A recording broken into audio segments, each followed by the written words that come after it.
Okay, so we're gonna put him in a down. I'm trying to get this before he does it on his own. Let's go. Good boy. Nope, right here. Let's go. Sit. Sit. Leash.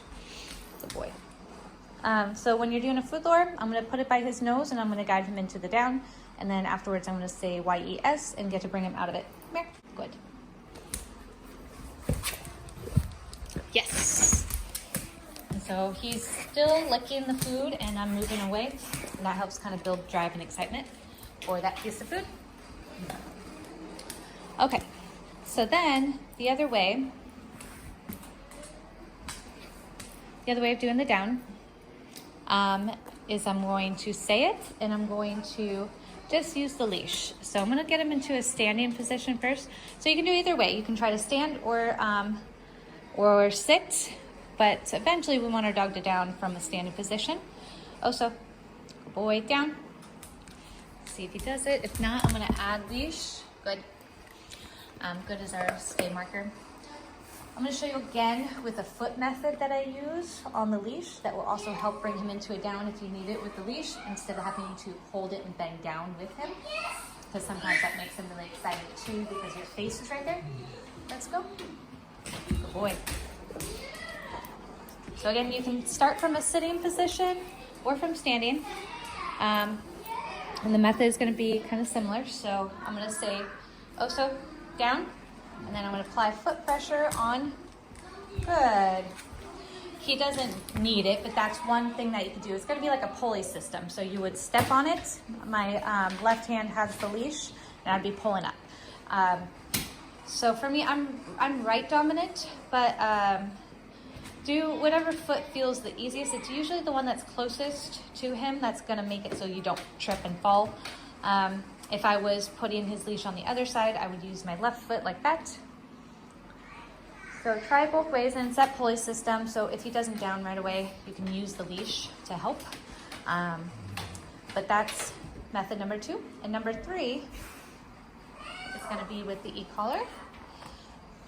So I'll show you that. So he's, let's see, I'm doing about a 4 or 5 on the e-collar. So try either one, but I'll walk you through that. Let's go.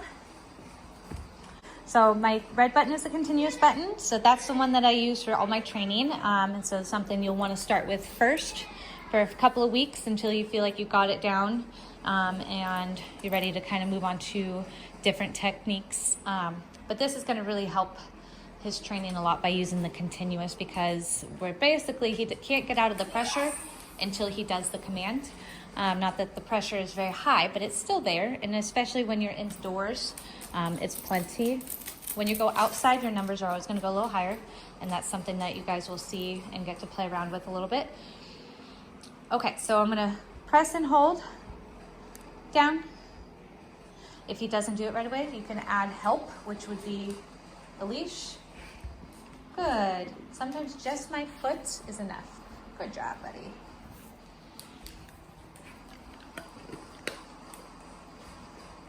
Yes. Good boy. So play around with those numbers a little bit. If you feel like the 4 is not high enough, try 5. He knows it, and so he should go down with it just fine. Let me do one more and see. I think I did a 4 first. I'm gonna try the 5 right now. Let's go. Good boy. Again, we can start with sitting position, but we definitely want him to be getting this from a standing position. And so practice as much as you can, but if he's just not doing it from standing from you guys, then try the sit first and build from there. Down. So I got the remote. Good. And so I release as soon as he goes down. Good job.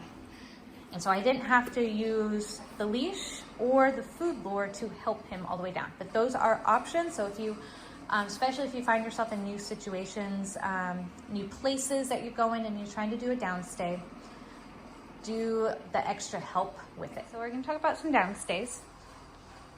Downstays are where we're adding duration. So start out in your house, start out with less distraction when you're doing these things. and kind of build up from there. So right now he can only handle so much. There's, I can move around basically anywhere. And I'm gonna be giving him my verbal cue. Good. And I'm gonna bring him back his food. So long as he doesn't amp up. Sorry, my strings are hanging down. So you're gonna wanna practice this. You may not get very far. If he pops up, I'm just gonna say, nope, down. And if he needs help with the leash, if he needs help with some food or the e-collar, you would do that. I will start off with the e-collar because he knows the e-collar really well, and we really wanna get as much practice on that as possible. So you would just do your same, you're gonna I'm on a 5, so I would just press and hold my red button and see if he'll go down on his own. If he doesn't, that's when you gotta go add the leash pressure or food lure to help get him into the down. Whenever he pops up from that spot, I want him to stay there. So basically, I'm gonna put him back in that spot and try again. Eventually, like a couple reps, he's gonna be like, okay, fine, I'm staying here. Good. I'm gonna bring him his food.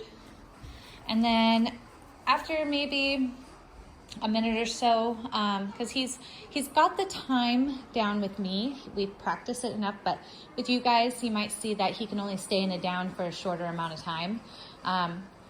So if you've tried to put him into a down stay around 2 or 3 times, and you don't feel like he's gonna stay for as long as you're trying to do one more repetition for maybe a couple seconds, and then give him his yes marker to get up.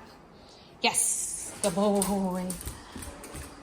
And then try again. So we don't want to burn him out on too many repetitions. We want him to be succeeding and be excited about it, as excited as he gets anyways.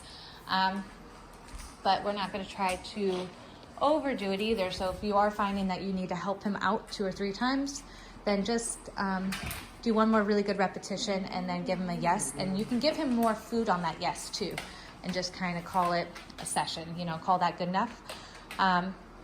Maybe take your amount of distractions or the amount of time that you're trying to get him to stay and bring it down a little bit. And so it is kind of sometimes a little bit of backwards work, and then you go forwards a couple more steps.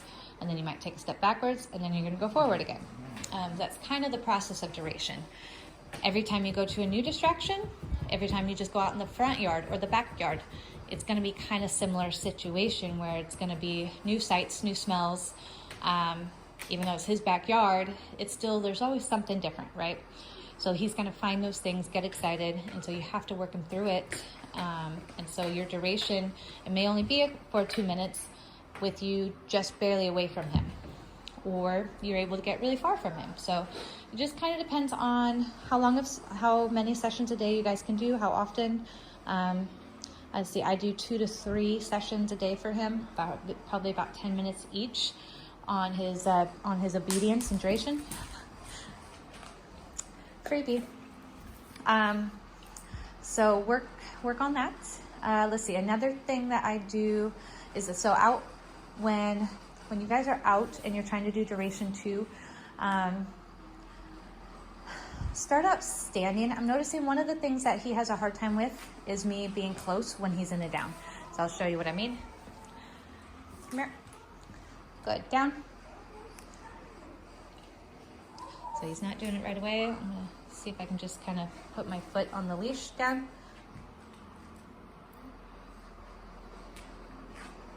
I'm just gonna wait for it, good. That was on a 5. So, you know, still there's times where he doesn't do it right away, but if you keep it consistent, you say the word first and then you add all your support, eventually he's gonna do this a lot better. But so when I go to sit down next to him, me leaning down, nope. So I'm gonna put him back. I'm gonna e-collars on, down, no, down. So offer help with his leash, but he does like to get onto my feet. No, down. I know he can do it. So sometimes I'm willing to wait it out. So you guys can either add a little bit more pressure on the leash if you feel like you need to, or sometimes you just kind of have to wait. Your continuous button only goes to 10 seconds, so if he is still not going down by 10 seconds, you'll have to take your finger off and then put it back on. So I'm gonna try again. Stop paying any attention. I'm just gonna kind of get him to stop doing that. Hey. Good. Let's see where this goes. Good job. I'm gonna take that. That was really good. So I'm pretty close to him, but this has been a struggle for us because he gets so excited. But I did start doing this with him on place, so that's another thing to consider, is starting on place, where it's a little bit more controlled for his movement, because he knows the rules of place really well. And this is something you guys can just go do out in the backyard for, you know, anywhere from 5 to 30 minutes. Do a big play session, do a walk, whatever.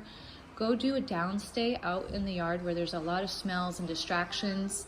And you guys are gonna find that by doing that, anywhere between 5 minutes and 30 minutes is gonna make a huge impact on his mental state in these different environments, because this stuff is really hard for dogs to be able to like just relax wherever you guys go. And so that's the goal, is to have a dog that can relax on command.